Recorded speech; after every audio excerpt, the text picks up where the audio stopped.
thank you, Heather, for having a yarn with me today. You had this really wonderful image that you showed me of your mum and your aunties. And you related that the image of your mum was really important to you. Well, that really resonated for you when we were talking a little bit about mental health. That's a photo that means a great deal. It's family. It's just photos of family that get me because the photos bring such wonderful memories, and it can just bring joy very quickly and easily, and memories that I forget about most of the time. Seeing Mum's face, I can hear her because when she rings me, she'll say, "Hello, how are you, Heather?"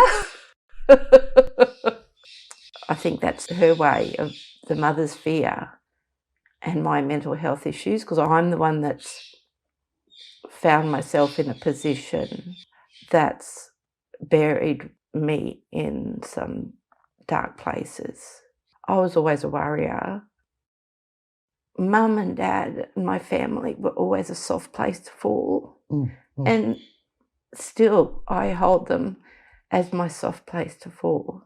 And so it just brings calm, joy and peace, and such a wonderful blessing. It's so lovely. As you're talking about, I can see the importance of the soft place to fall. And that's what I instill with my kids. And even though we have a different relationship with the kids, when those moments come and they'll ring me because I'm their mum, those moments in time are multiplied by a trillion. That sounds beautiful. Can you talk about some of the reasons and experiences that brought you to join the Lived Experience Reference Group? Well, I saw it as an opportunity, and I'm big on making the most of opportunities if I can. But it flooded in the hope of a positive opportunity for people with mental health that don't even know they've got mental health issues necessarily, to hopefully give them a voice and find normality, that they're not alone. For hope and support with teens, young kids, which are affected, unfortunately. Teens is always a passionate thing of mine. It just sounded like it was an opportunity for real hope, because I know the loneliness, that sense of loneliness, even when you're in a room full of people. If you can plant seeds into people when they're in their worst time, they might just remember the positivity and the hope to keep going forward, when people are in really, really dark times, because that's what helped me, and it helped me immensely. And that was just by chance, with the grace of God.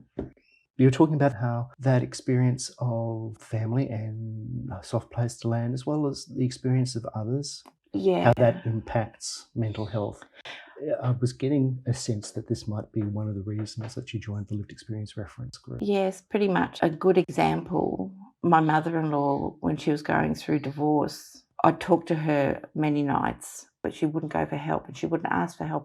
And that sort of flipped on me. And the same with my brother-in-law, who had needed to have someone. And that's why I always used to sort of be very forward with saying I had mental health issues that I'd deal with, because I didn't want to accept the stigma. And so it's because of that I've always wanted to help people, or help in any way I could. Trying to give people someone to listen to them and then direct them to help and support. They might ring or be in contact and say, I've got this problem and I just don't know which way to turn. And they're feeling lonely and lost and overwhelmed, at a point of pleading. And just to give them some direction to start on. What are your hopes and dreams of what the Lived Experience Reference Group can achieve? I suppose you think about the CWA, for years and years, and how people come together and craft and chat and do whatever and help one another.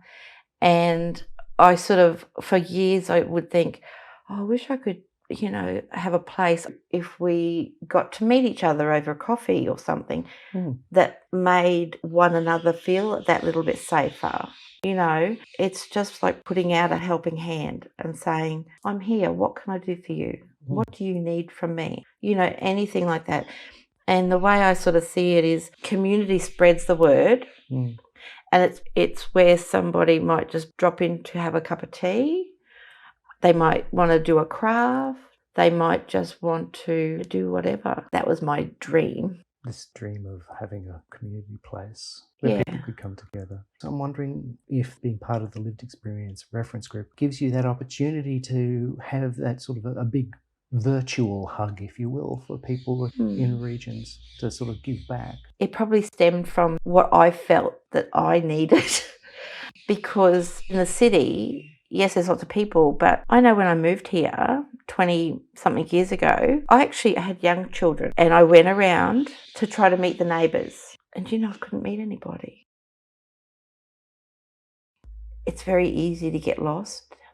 But then when you think of in the country area, the isolation, that's a different thing altogether. But we're all feeling and experiencing the same things.